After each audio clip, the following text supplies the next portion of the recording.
हमारा मस्तिष्क एक बहुत ही शक्तिशाली यंत्र है, मगर इसकी एक प्रॉब्लम है। इसे जैसे प्रोग्राम किया जाए ये वैसे ही सोचने लगता है। उलझन में पड़ गए क्या?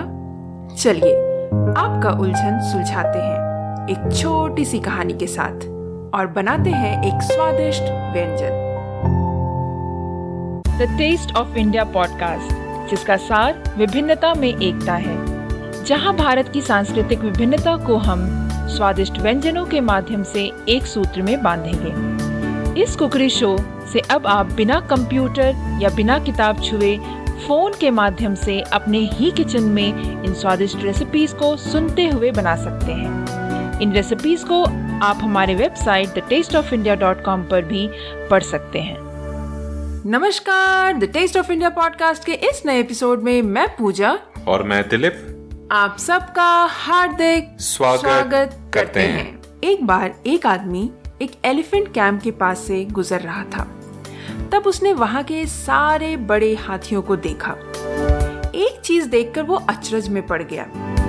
सारे हाथी बड़े और छोटे छोटे छोटे खूंटों से बंधे हुए थे और सबके पैर में सिर्फ एक छोटी सी रस्सी थी जिससे वो खूंटे से बंधे थे। वह आदमी हैरान था। वो एक महावत के पास गया और पूछा, सुनो भाई, इतने बड़े बड़े हाथियों को तुमने इतनी छोटी सी रस्सी से इन छोटे छोटे खूंटों से बांध रखा है, क्या ये इसे तोड़कर भागेंगे नहीं? महावत मुस्कुराकर बोला, नहीं साहब, इन्हें इसे तोड़ना आता ही नहीं। ये सोचते हैं कि ये इन्हें तोड़ ही नहीं पाएंगे।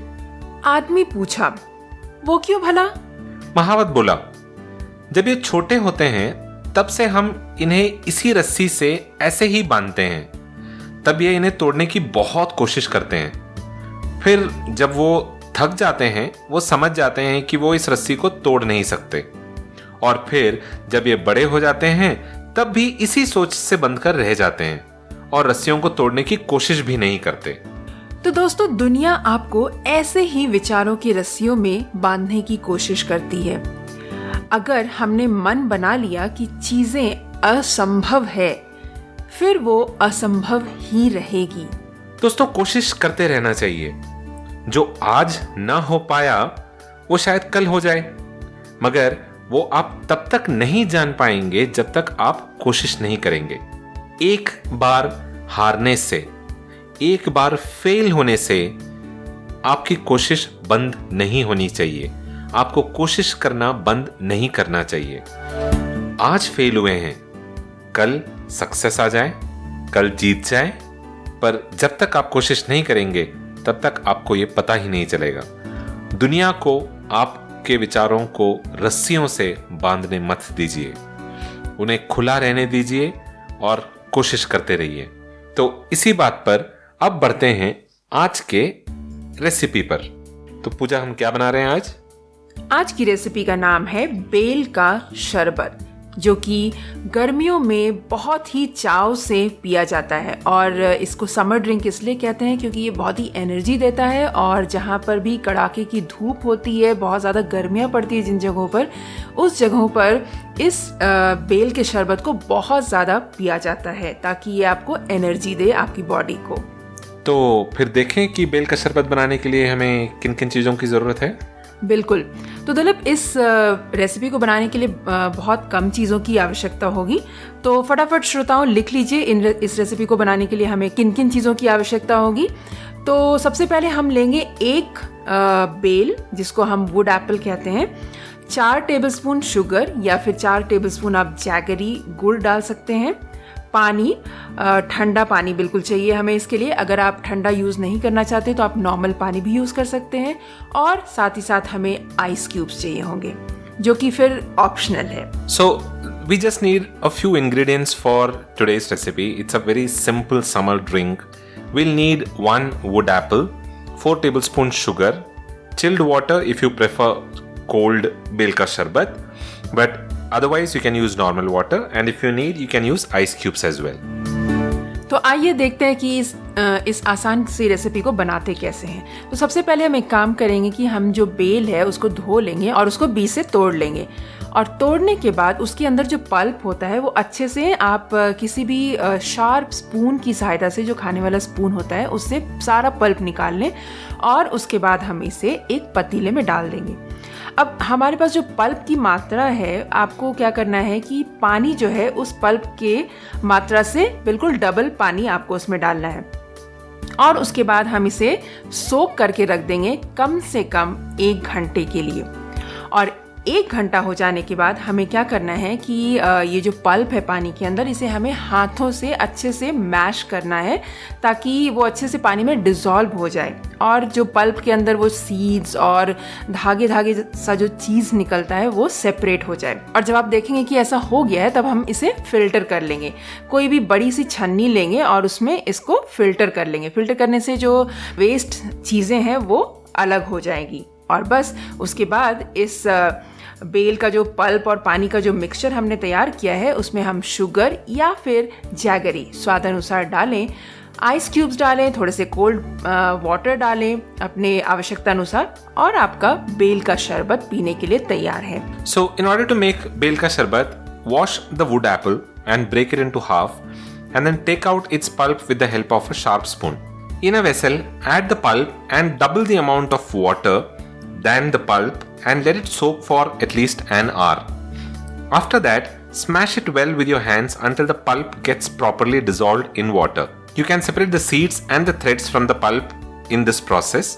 Then filter the mixture with a juice filter and then you can add sugar into the juice, or if you prefer jaggery, you can add jaggery and mix it properly. Add some cold water or ice cubes in it if you prefer to drink it cold. And your bael का sharbat is ready for drinking. तो दोस्तों, है ना बड़ी आसान सी recipe. तो इस recipe के साथ मैं एक और चीज़ आपको बताना चाहूँगी कि यहाँ पर जैसे मैंने आपको बताया कि पानी यूज़ कर रहे हैं हम, पर पानी की जगह आप इसमें दूध का इस्तेमाल भी कर सकते हैं तो ये और भी स्वादिष्ट हो जाता है। और या फिर आप एक और काम कर सकते हैं इसमें कि थोड़ा सा दूध और थोड़ा सा पानी, ये दोनों मिक्स करके यूज़ कर सकते हैं इस रेसिपी के लिए। तो आप भी बनाइए इस रेसिपी को और पीजिए एंड आई एम श्योर कि आपको भी ये रेसिपी बहुत ही अच्छी लगेगी। और ये सिर्फ एक ड्रिंक ही नहीं है दोस्तों, ये एक ऐसी रेसिपी है जो हेल्थ के लिए बहुत ही लाभदायक है। हर तरीके से ये कॉन्स्टिपेशन वगैरह के लिए भी बहुत अच्छा होता है, हार्ट के लिए, डायबिटीज़ के लिए, इनफैक्ट बहुत सारे हेल्थ बेनिफिट्स हैं इस रेसिपी के। That is right. So this is a very healthy drink and I'm sure you'll enjoy this during these summers. So is that all that we have for this episode, Pooja? That's all the left for today. But before we leave, we wanted to seek your help in an initiative that the Taste of India is running along with Pod for Change. It is difficult times for a lot of us, but the important point is that these difficult times should not define our future. We need to be hopeful of the future and should keep our positivity and hope really high so that we get over this. The second wave of COVID has hit us real bad. A lot of people have been affected by the pandemic. To help them, the podcasting community has come together under the Pod for Change banner to raise funds through an exclusive NGO partner, Give India. Join the Taste of India podcast and Pod for Change in this initiative. हमारे साथ इस initiative में जुड़िए और हम मिलकर लोगों की जिंदगियों में एक पॉजिटिव चेंज ला सकते हैं। उन लोगों की जिंदगियों में जिन्हें कोविड-19 ने बहुत ज्यादा इम्पैक्ट किया है। विजिट कीजिए https://thetasteofindia.com/pod4changeindia या आप डिस्क्रिप्शन में दिए गए लिंक पर भी जा सकते हैं और हमारे साथ जुड़िए so that we can together lend a helping hand to someone who needs help.